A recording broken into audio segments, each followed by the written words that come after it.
Well, I will get started here while we got a couple more people joining us. Thank you guys so much for taking a little bit of time tonight to get together, think, talk about politics. It is something that right now, obviously, is on our mind. Maybe for some of us, we're more politically involved throughout the year or years in between election cycles. Maybe for some of us, this is something that we're just really thinking about for the first time in these last couple months and feel like maybe we're trying to play catch up a little bit on it. But I've found that the question of faith and politics is always one of confusion for Christians. And in our current age right now, that is more politically divided and divisive than in past generations, even. I think the stakes are even higher for us right now to think through critically how the gospel informs the way that we act politically, the way that we act as citizens, the way that we vote over this next month. And so, really, these two classes that we're doing tonight, and then Jamie's going to do one next week, are both going to be looking at this idea of faith and politics. So, tonight is going to be a little bit more bigger picture.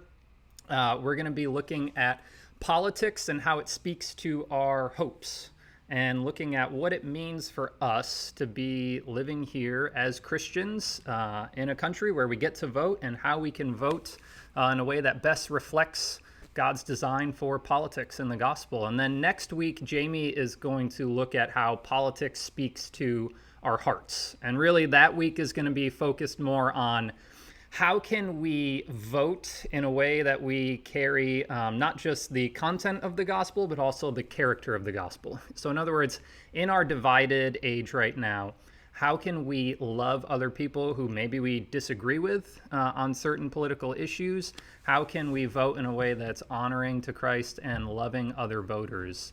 And so the two of these are really going to kind of piggyback off of each other. So tonight will be a little bit bigger picture. Next week, Jamie will focus a little bit more on just our posture as voters right now.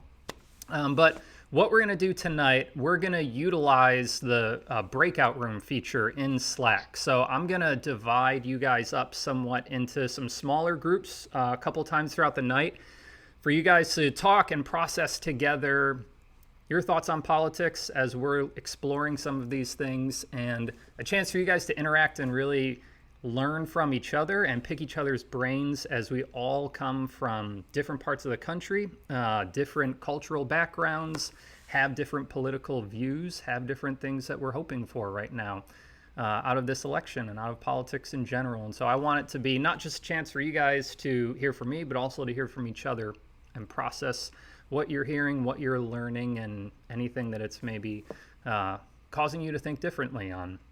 So what I'm going to do is break us out right now into some smaller groups. And when you get into your smaller group, take just a second. I want you to process this question with each other. I want you to answer, what are you hoping for this election cycle? So what are you wanting out of this election cycle right now? And so I'm going to give us about 5 or 10 minutes for us to, you guys in some smaller groups, to bat that around and process amongst each other. What's one thing, maybe the big thing, a thing that you are hoping for right now out of this election cycle? And then I'll bring us back in a couple minutes to process this a little bit more together. Well, I'm sure you guys all have something that you want out of this election, even over the next month. That may be a particular candidate that you like and you hope to see them in office. Or maybe you don't have a particular candidate that you like. Maybe you just have one you don't like. And your hope this political campaign is that that person, whoever they may be, aren't in office. Maybe your hope isn't tied to a particular person, but to a people. Your hope is whatever the outcome, that we would be more united as a country. Maybe your hope isn't tied to a person or a people, but it's tied to a set of policies. You're hoping that certain changes are made, laws written that better match your values individually. Maybe your hope is for November 4th, when hopefully we're all done talking about this. we've all got things that we want right now out of even just this current election. And if we're being honest, the stakes really seem higher than ever for us to be thinking critically as Christians. How do we engage politically right now? And so what I want to do is, for a little bit of time tonight, is look at some of those hopes that we have and shape them more around the Christian hope in Jesus Christ, and give us a biblical understanding for our political life that I think will be able to sustain us right now in our divided age. And so to do that, we need to first get a quick understanding of what politics is in the first place. It may surprise you right now, but if we want to understand politics, we actually have to start in the Garden of Eden. Yes, even after the last presidential debate, we can still say in paradise there was politics. When God created the world in Genesis 1 and 2, he gave mankind two unique political identities. So first, they were subjects. In Genesis 1 and 2, there is no doubt who's in charge. God's king, ruler over all the earth, and mankind, Adam and Eve, live, whether they want to or not, under his rule. They're subjects. But they're also citizens. God doesn't keep his rule all to himself, but he actually shares his rule with humans. He gives Adam and Eve, us, the job of representing his rule on earth. And we get a picture, even in Genesis 1 and 2, of what that rule should look like. God, as a relational being, Father, Son, Holy Spirit, lives together under his policies of perfect justice and unending love, which he asks us, his image bearers, to be representatives of on earth. We were created in paradise to organize and govern ourselves as a society according to God's understandings of justice and love.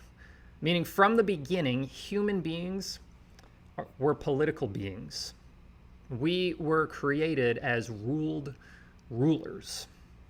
And so I know what you're probably thinking now. Okay, that may work potentially in a perfect world, but what about the world that we live in right now? Well, after sin entered into the world, politics doesn't go away. In Genesis 9, after God flooded the world as judgment for the sins of human beings, he sets up a government. He says in Genesis 9, 5 and 6, whoever sheds human blood, by humans shall their blood be shed, for in the image of God has God made mankind. God sets up institutions, governments, to represent his justice in our world by force if necessary. Meaning that even after sin enters into the world, politics stays as a way for us to judge between good and evil, justice and injustice, for the good of all of humanity. And this is what you and I all interact with today. Even in the divided world where we have divided views on what is good and what's evil, what is just and what's unjust, politics now, as one scholar puts it, is the art of persuading our fellow citizens about matters of common concern. And so the question that immediately raises, that everybody wants to know, whether you're Christian or whether you have friends who are not Christians who want to talk about this, is how, if at all then, should religion interact with politics? And so there are two views that are probably most dominant in America on resolving this tension between religion and politics that I want to take a couple minutes and talk about, because I think they're views that we have encountered each in our own lives. The first view comes from liberalism, a philosophy started back in the 1600s in Europe and formed in a lot of ways American democracy. It's out of which we get both conservative and progressive politics. Modern liberalism today essentially says this: politics and religion should be separate so that we can all as a society focus on what we can agree on. In America today, this is the popular secular understanding of politics. And what it does is it really is describing your life like a house with multiple rooms in it. And it says one room is your public life, your political views. And then in another room are your religious commitments. And you're fine to have both of those, just as long as they stay in separate parts of the house. Don't let your faith and your politics mingle in bed together. This view, which is very popular today, is really built off of how we understand ourselves as people, though. Liberalism says we are essentially self-governing, free, independent people with the right to live our lives however we want to. Now, there's a problem you can probably immediately hear in that. If I'm an autonomous person and my neighbor's an autonomous person, then what's to stop them from raking their leaves into my yard every day or taking the parking spot in front of my house? Some of the most social unrest I've ever seen was when Becca and I lived in Boston, and someone would steal their neighbor's parking spot in the winter because the snowplow had filled in their parking spot. It was really bad too when someone had put the folding chair out to say, "This is my spot," and then someone would move the folding chair and then take their car. Just imagine for a second the most stereotypical Bostonian people you can in February in the bitter cold, out in the street in tank tops, yelling at their neighbors about parking spots. But we're all free, right? So what are you going to do? Well, liberalism says what we need is a contract, a social contract, a set of rules to govern how free autonomous people are going to all live together. But here's the catch. If we're all free people to think as we like, then this public social contract has to be religiously, philosophically neutral so that my view of what's right and wrong doesn't offend somebody else's view of what's right and wrong, and so on. And so what liberalism does is seemingly avoid the matters of kind of ultimate concern and say, let's just focus on matters of lesser concern. It's what's been referred to as the view from nowhere, meaning in liberalism's understanding of politics, they say our political views that we use to form this social contract to govern free people shouldn't come from any specific ideology or religion. This is just common, rational, agreeable knowledge that every sane person should be able to get on board with. Is it really that simple, though? Can we set up a government and political structures where we all leave our ultimate commitments at home when we venture out into the public sphere together? And the bigger question really for this view of politics is, isn't that a view from somewhere? Isn't that based on some understanding of ultimate reality? Alexis de Tocqueville, who was a French political scientist in the 1800s, came and studied American democracy a lot, said, there's almost no human action, however particular one supposes it, that does not arise from a very general idea men have conceived of God, of his relations with the human race, of the nature of their souls, and of their duties towards those like them. One cannot keep these ideas from being the common source from which all the rest of their ideas flow. Next to each religion is a political opinion that is joined to it by affinity. Meaning, as much as modern liberalism tries to present itself as politics built on the view from nowhere, every view comes from somewhere. Every view we have about how society should function is based on some understanding of ultimate reality. Nothing is neutral. And so the plan of liberal democracy that says, well, let's just all set our ultimate commitments aside and just focus on the lesser things that we can all agree on doesn't work, because that's based off of an ultimate commitment. That's based off of a view of God and of people. So that's the first dominant view of faith and politics in America. But there's a second view that I want to talk about really quickly, and that's the view of religious fundamentalism. If liberalism tries to separate faith and politics, fundamentalism confuses faith with politics. Liberalism says, let's just focus on what we can agree on, right? Fundamentalism says, let's win back the culture. The modern religious fundamental approach to politics starts with how we understand the history of our country. So there are a couple different ways it's told, but the essential belief is in this understanding of politics is that America was founded as a Christian nation, and that America's success as a new country should be credited to the values, the work ethic, and the discipline that were all rooted in our Christian faith. In other words, what made America excellent was that we lived by the Bible. And what that means is any decline in our excellency as a country, in this view of politics, is interpreted as a direct result of the loss of our Christian values, which when we lose, harms our country in general, but then people of faith in particular, because our country is now based off of contrasting values, antagonistic values that are attacking and harming people of faith. And this creates fear, anxiety, anger, and a need to fight, to regain control, and to win back our culture and our country. Now, I don't agree with everything in this view of politics, but I am not at all denying that many of our dominant cultural values today are contrary to the message of Christianity and are making it increasingly difficult to identify yourself as a Christian. Those are both very true. But what do we do with that? Well, the religiously fundamental view says that if our country is going to regain its excellency, that can only come through it reclaiming its Christian values. And how are we going to do that? Politics. We got to win back the government. For our faith to survive and our country to reclaim its excellence, we need every Christian informed and politically active. The goal is control. And it's a battle we need to fight and win in order to restore the values, restore our values, and to save our nation. And I think you can probably start to hear in this second view of faith and politics, the religiously fundamental view, just how easy it can be for us to begin to attach our hopes to our politics.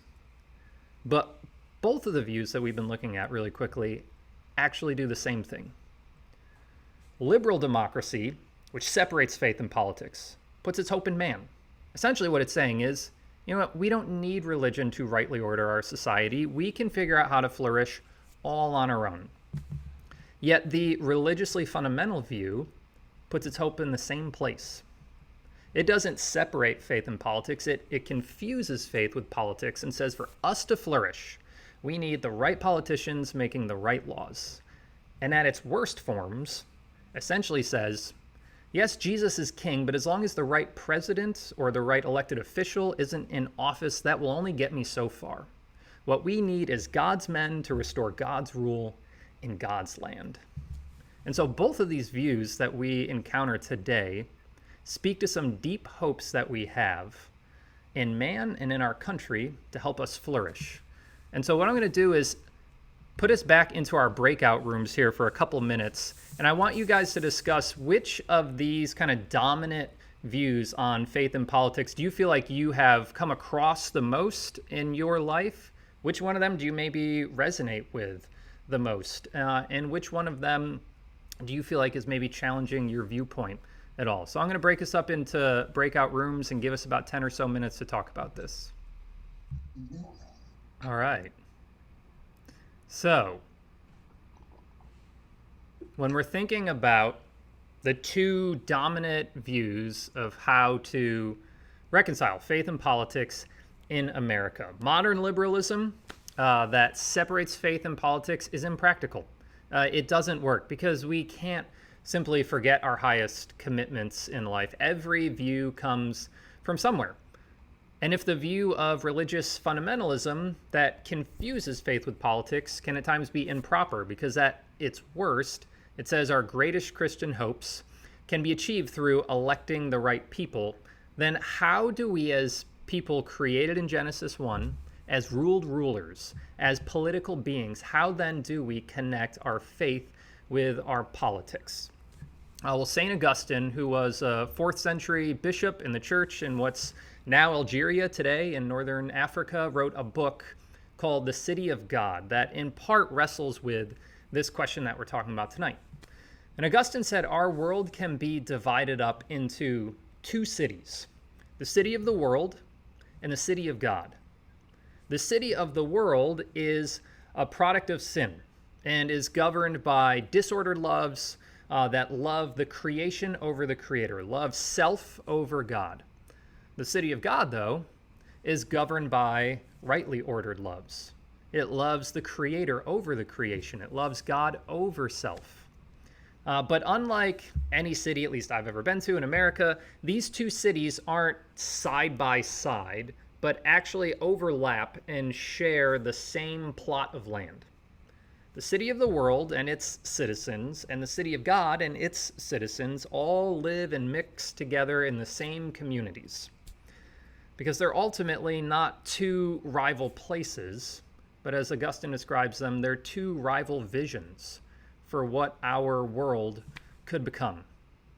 What makes you a citizen of either city isn't where you live, but when you live. The two rival cities are, with two rival visions for what our world can become, are based off of two overlapping eras in history. So the city of the world lives in a passing by era where man visibly rules everything in our world. The city of God lives out of a new era where God visibly rules our world. The city of the world lives in light of who visibly rules right now. The city of God lives in light of who will visibly rule soon in Jesus. You see, the Bible makes two throughout it seemingly contradictory statements about who's in charge in our world right now. In one sense, it says God's king, ruling over all things. But then in another sense, it says God will one day be king. And the two don't really seem to make sense at all. But in the gospel, we see exactly what they mean. God has always been king. However, after mankind sins, after we rebel against God's good rule, his rule isn't visible in our world anymore. And so slowly but surely through the Old Testament, God begins to make visible his rule again through men. He calls Abraham, who he promises to make a nation out of, a new people who will live under God's rule. And then he calls this nation out of slavery, and he redeems them to live under God's rule. And out of this people, Israel, he calls a man, David, to be their king. And not just their king, but eventually God says, an heir of David will be king over the entire world. God's rule made perfectly visible through this human man. But we know the story. Israel fails, and with it their king. And it looks as though God's rule of justice and love will never be made visible in our world again until Jesus comes, who is the promised heir of King David, who comes to power by dying for our rebellion against God's rule, resurrecting as a new man, creating a new humanity, and ascending to the right hand of the Father, where now God becomes king through a man, the God-man, Jesus Christ, who will one day return and make completely visible God's good rule of perfect justice and unending love in our world. And through Christ, the King who dies for rebels, you and me are made citizens by grace of his kingdom, the city of God, as his rule becomes acknowledged in our lives, as we look to the day when Christ's good rule will be seen over all the world in the new earth. It's this hope, the hope of the city of God, the hope of the return of Christ our King, who will eventually make completely visible God's rule of perfect justice and unending love that should ultimately be the biggest thing that affects the way we vote next month. You see, both modern liberalism and religious fundamentalism can act as if there will be no return of Christ. You know, liberalism says, leave your religious commitments aside. Let's just organize our lives around what we can agree upon.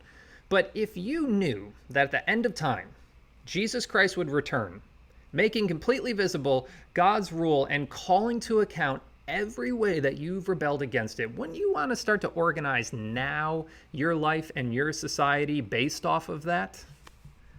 But it's not just modern liberalism. The religious fundamental approach can ignore the resurrection too. It says we have to win the culture war if our country and our faith are to have any hope of survival. And at its worst, it can run on fear and anxiety and a need to be in control, because really a lot of people in that view are operating as if God's not in control, as if Christ isn't coming back, and we're simply left instead to fight for ourselves. Liberalism separates faith from politics, and fundamentalism confuses faith with politics, but the gospel instead calls us to demonstrate our faith through our politics. A view of politics shaped by the gospel makes us ask, how can I love my neighbor today in light of who I know is coming tomorrow? Meaning, in other words, we vote this next month with the end in mind. We ask, how can I, through my vote, through my political action, affect our politics to better reflect what our world will be like when Christ our King returns? Meaning, this next month, we should engage in a life of active waiting together. A life engaged in this world, loving our neighbor, discerning and nuancing which political views do and don't reflect God's good rule, with a peace that knows, whoever wins next month is already yesterday's ruler. By grace through faith, you are a member of a new era under a new king who will one day make fully known his rule of perfect justice and unending love over our world. And with this understanding of the gospel, I think it really shapes us to be able to navigate the complex and nuanced questions and conversations that people are having right now in our community about politics, with a faith that is waiting patiently and actively for our hope as Christians and the return of Christ our King. And so I'm going to send us back into our breakout rooms for the next 10 minutes for us to finish our time tonight. And I want you guys to talk amongst yourselves about what changes, if anything, in your view of politics, seeing the hope of the Bible and the return of Christ our King, which informs how we act and vote as political people. So I'll give us about 10 minutes to talk about that, and then I'll call you guys back, and we'll close in a little time of prayer. All right, well, guys, thanks so much for spending some time sitting together tonight and talking about politics and faith.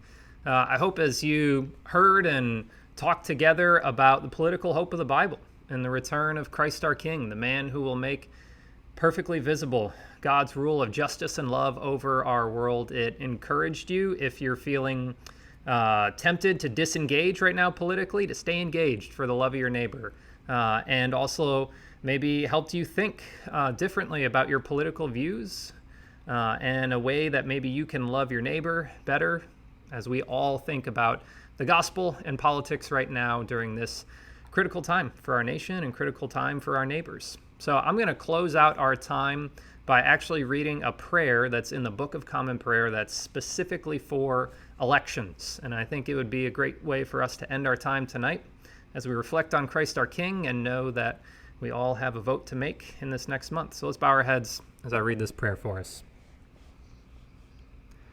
Almighty God, to whom we must account for all our powers and privileges, guide and direct, we humbly pray, the minds of all those who are called to elect fit persons to serve in America.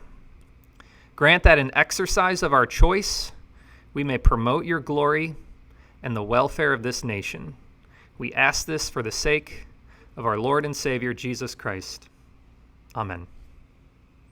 Guys, thanks so much for joining us, and hope you tune in next week. Jamie is going to talk about how politics speaks to our hearts and how we can, right now in a divided age, love people who have different views than us and vote differently and different thoughts on what our country should look like. So it'll be a great thing to tune into. 8 p.m. next week. Thanks, guys.